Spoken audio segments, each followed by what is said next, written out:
Inkwa kuzizamurama. Murakoze cyane.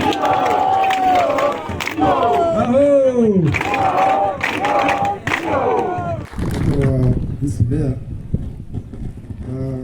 APR umuryango uharanira amahoro n'ubwiyunge hamwe n'iterambere. Hari abakozi bayo rero bari hano nubwo ari ahantu hatandukanye, ariko dufite abakozi 6 bose bari hano. 4 bakorera mu karere ka Kayonza, 2 bakorera i Kigali. Bose bari hano bamanutse kugira ngo baze kufatanya n'abanyarwanda bagize ibibazo. Ariko hamwe nanone n'abakozi ba APR, burya iyo ushaka imbaraga ntabwo ugenda wenyine. Tugira ihuriro ry'imiryango duhurije ibikorwa, umuryango witwa Peace and Development Network.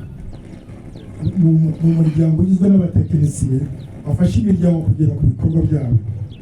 Hari abaje hano rero bahari muri PDN, nagira ngo bahaguruke abasuhuze.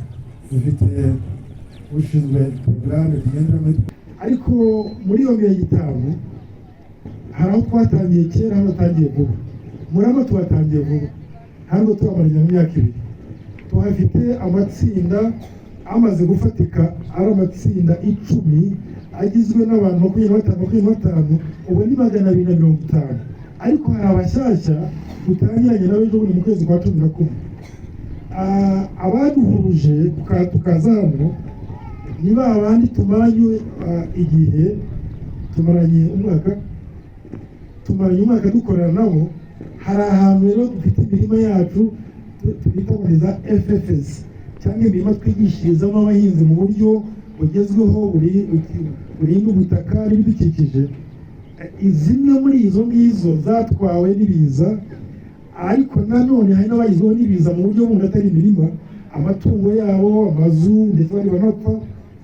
None abo nibo batatse batubwira ati ko murani wacu hari ibyabaye. Umuyobozi wo muri MCC yari yasuye Kayonza, abyumvise ariyizi, witwa Thomas, ntabwo abashe kugera kure kuko imihanda yari yononekaye. Inkuru arazumva, natwe twazimusangiza. Umukozi wacu witwa Christophe araza hano kuri tere, arabireba, aganira n'abaturage, atangira kumenya ibibazo bihari. Dusanga mu matsinda yacu 4 muri yandi 10 yangiritse, n'abanyamuryango bayo bagizweho n'ingaruka. Dusanga abanyamuryango bacu b'amatsinda 4 n'ijana 84 bagizweho n'ingaruka zikomeye.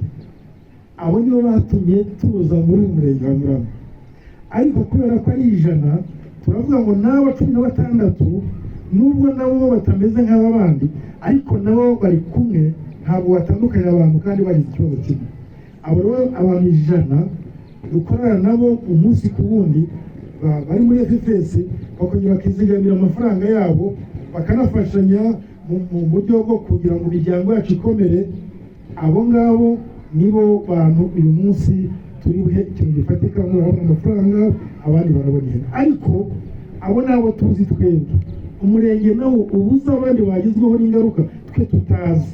Twatanze amahirwe, turavuga rero ngo umurenge nawo nuguhe abandi bantu 90. Muri abo 90 harimo 66 bagizweho ingaruka kurenza abandi. Abo barahabwa nanone amafaranga yo kugira ngo bongere bisuganye mu buzima. Hanyuma hari abandi 24 bagizweho n'ingaruka ariko zitari za mbere, bo turabaha amatungo magufi yabafasha gukomeza ubuzima. Ariko n'umurenge nawo ufatanyije n'akarere, turi mu nama y'abajafu, bavuze ko hari abandi bakeneye kubakirwa. Abo twe ntitubazi, umurenge niwo ubazi n'akarere. Turavuga ngo twakuza niyo byongeye ngo n'umuturage, reka turebe ikintu twakora cyatuma n'aba bandi bagizweho n'ingaruka akarere kazi n'umurenge ukaba ubazi, bafite icyo dutanga none. Tuza twitwaje uyu munsi nanone amabati, muraza kuyabona, turaza kuyaha ubuyobozi. Nyakubahwa Visi Meya, icyo gitatuzanye hano kugira ngo twifatanya n'abanyarwanda, twifatanya n'akarere kacu. Iyo hagize ibyiza turabisangira, iyo hagize ibibazo turabisangira. Ariko mbashimire umuryango MCC ntabwo ari Murama gusa, n'umwaka ukurikira ushize twagiye za Rubavu n'ahandi hari habayiriza n'abatabazi mu banyarwanda muri rusange. Murakoze, Imana ikomeze kubavugisha.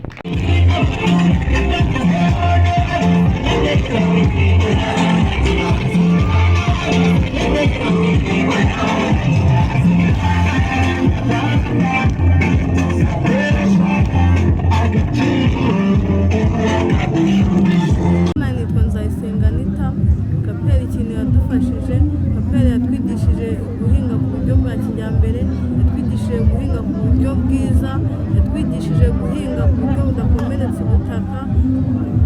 Muri ibyo byose, muri ibyo kubitwigisha, ibitwigisha nyuma yaho tuza guhura n'ibiza, ariko muri uko guhura n'ibiza ntabwo yigeze dutererana, yakomeje kutuba hafi, iduhaye ihene, iraduha n'amafaranga, tugiye kwiteza imbere, twikure mu bukene nk'uko ikomeza kubitwigisha.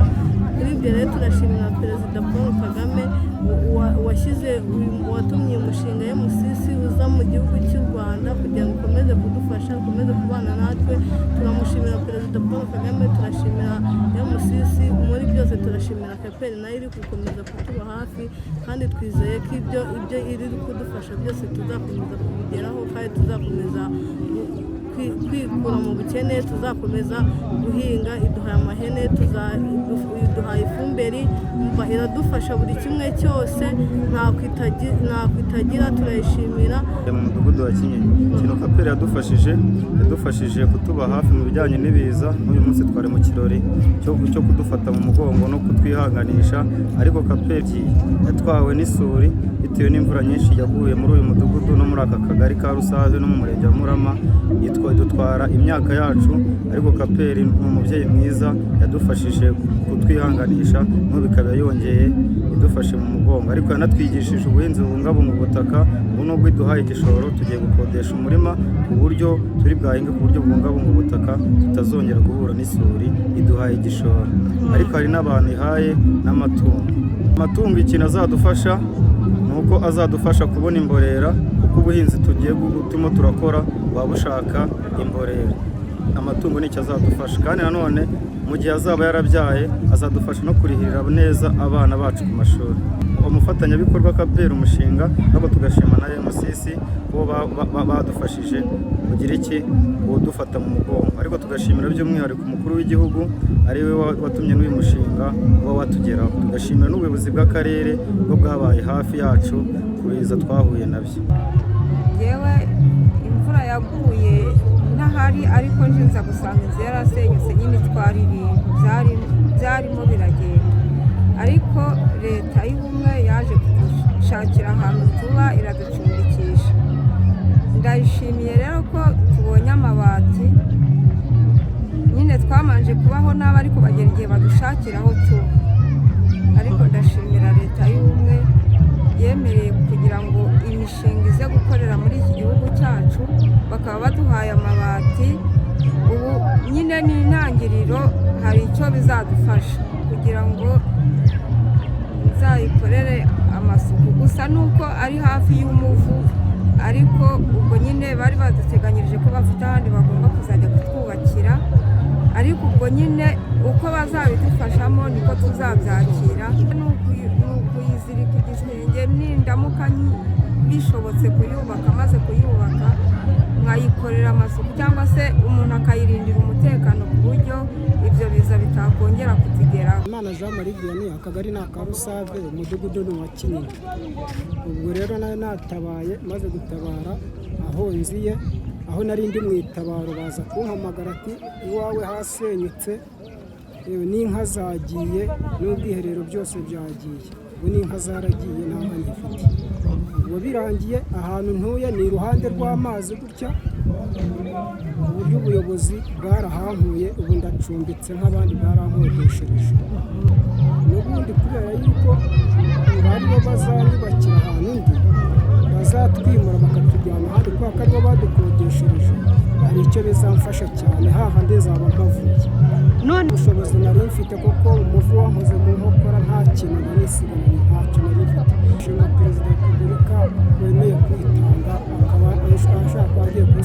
buzima busanzwe.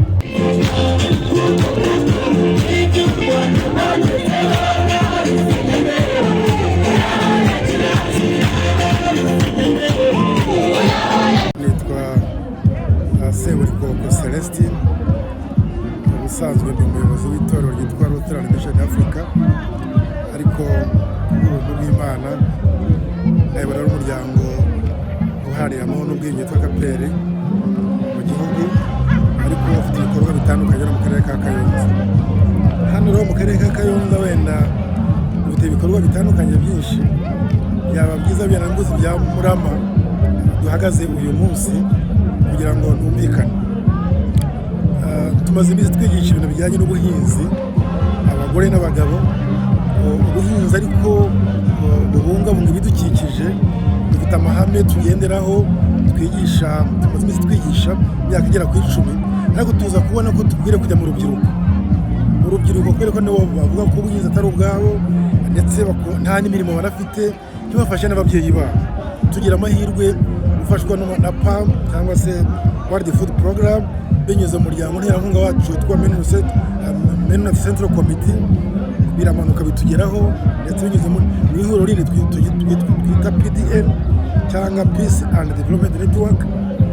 Mu kwiga icyo twakora mu rubyiruko niho hajemo na Murama rero tuzamo dushaka urubyiruko bagera kuri 250 kugira ngo twigishe abayobozi babo by'ubwo buhinzi, bakora amatsinda agira iyo twita FFS cyangwa se imirima twigishirizaho ubuhinzi, ariko bakongera bakagenda mu matsinda yo kwizigama no kuguriza ayo mafaranga kugira ngo ibikorwa byabo bya buri munsi bikomeze. Nuko rero twaje muri Murama dufitemo urubyiruko ubungubu 250, ariko mu karere kose twafashe 1,150, ariko mu mwanya twatangiriyeho uri muri yongera naho tugeze. Kandi ugiye mu mirima bahinze ukareba igihe abandi barumbije, igihe abandi batatereye igihe, twebwe turejeje tumeze neza muri iyo mirima. Bagiye kubyiga rero babitware iwabo mu ngo z'iwabo. Ibyo tubigisha tuba tugamije ko babitwara iwabo mu ngo z'iwabo. Iyo ni intambwe ya mbere. Ariko uyu munsi twaje kwifatanya nabo kuko bahuye n'ibibazo, ariko n'ababyeyi babo n'imiryango ibazengurutse tuza kubaremera. Twabaremeye gute rero? Icya mbere, hari abo twahaye amatungo magufi, hari n'abo twahaye amafaranga kandi tuzi neza ko yabafasha, hari n'abo twahaye amabati, hari n'abo tuzakomeza gufatanya nabo umunsi kundi kugira ngo ya mirima yabo yangiritse n'ubundi ikomeze neza, tubaha imbuto, tubaha amafumbire kugira ngo bakomeze neza. Twafashe umubare mutoya baza kuzamuka mu wa 2, ariko ku ntambwe ya 3 tuzaba dufite umubare munini cyane ushobora kurenga umurenge wa Murama ukajya n'ahandi. Bafashijwe uyu munsi ni abahuye n'ibiza, ariko twahereye kuri ba bandi dusanga dukora umunsi ku wundi, kuko nibo batubwiye n'ikibazo tuje kukireba dusanga ni Kigali, umurenge uradufasha, akarere karadufasha, kugeza igihe dukoze ubuvugizi tukagera ku gikorwa cy'uyu munsi. Bahawe amafaranga, bahawe amabati, abahawe amatungo, hari inama zitandukanye zatanzwe n'akarere, zatanzwe na polisi, zatanzwe n'imiryango nterankunga, bose batanze inama bagushijeho nini. Bavuze ngo icya mbere banza wumve kuriho, icya kabiri kumenya ko ibyabaye atari iherezo ry'ubuzima, gendera ukore. Ibyo ngibyo bikubera intangiriro yo gukora no kongera kwiyubaka kugira ngo ubashe gukomeza ubuzima, atari ku bwawe gusa ahubwo ufashe n'abandi. Inkwaku zizamurama. Murakoze cyane. Ibi ni ibisanzwe, ibikorwa dusanzwe dukora mu bufatanye n'ubundi n'abafatanyabikorwa batandukanye, kandi akaba ariyo gahunda y'igihugu n'ubundi yo gufatanya n'inzego zitandukanye, abafatanyabikorwa bitandukanye. Iyi nkunga rero ijije kunganira n'ubundi n'inkunga n'ubundi yatanzwe na leta yo gufasha abahuye n'ibiza. Rero iyi nkunga n'ubundi nk'uko n'ubundi abagenerwabikorwa bacu baba biteguye gukoresha neza ibyo bahabwa, hari amafaranga. Urabona ko ari igihe n'ubundi cy'ihinga kirageze cya season B irageze, barakenera kugura imbuto, bakenera gutunganya imirima. Ibyo byose rero amafaranga azigiye, amabati bahawe n'ibiza bagiye kuyakoresha, nabo bashyiraho akabo, baha amabati ariko bashyiraho akabo mu kubaka amatafari, ndetse twumvikanye yuko n'inzu bazayitunganya neza. Rero babonye n'ihene zabafasha kugira ngo yororoke ndetse ibashe no gutwara ku isoko izo zizabyara, n'ubundi muri bwa bwunganizi mu gutunga imiryango ibafashe n'ubundi kubaka umuryango utekanye kandi ukomeye. Yagiye leta yaje mbere n'ubundi kubagoboka, hari imigozi y'ibijumba bahawe ndetse banatubwiye yuko yatangiye no kumera, biteze umusaruro ushimishije. Iyi nyunganizi yabo babonye mu mafaranga mu gusarura bikenera n'ubundi amafaranga, ariko niba banasaruye bakongera bakanatera, hariho kandi no kubitwara ku isoko, hariho kwihaza ariko no gutwara ku isoko. Ibyo byose amafaranga babonye ariko aranabafasha. Noneho n'ubu hariho gahunda yo gushyiraho akarima k'igikoni kuri buri rugo. Akarima k'igikoni karabafasha kugura imboga, kugura ibiti by'imbuto. Ibyo byose ibyunganira umuryango kugira ngo wihaze kandi ukomere. Kandi n'ikindi tuvuganye ni uko ni mu gihe cy'imvura, n'ubundi ikiza ntabwo giteguza.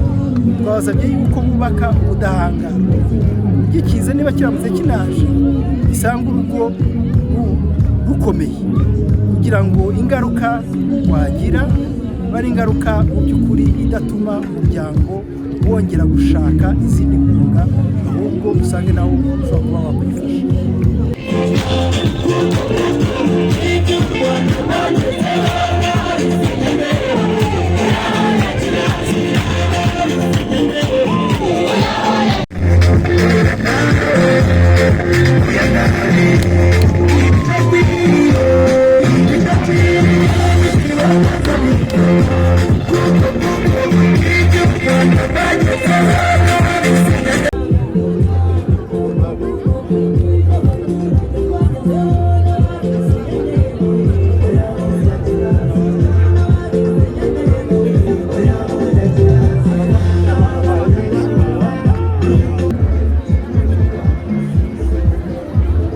Abantu ntabwo mukwiye kubashimira mugabo amashyi n'ibindi.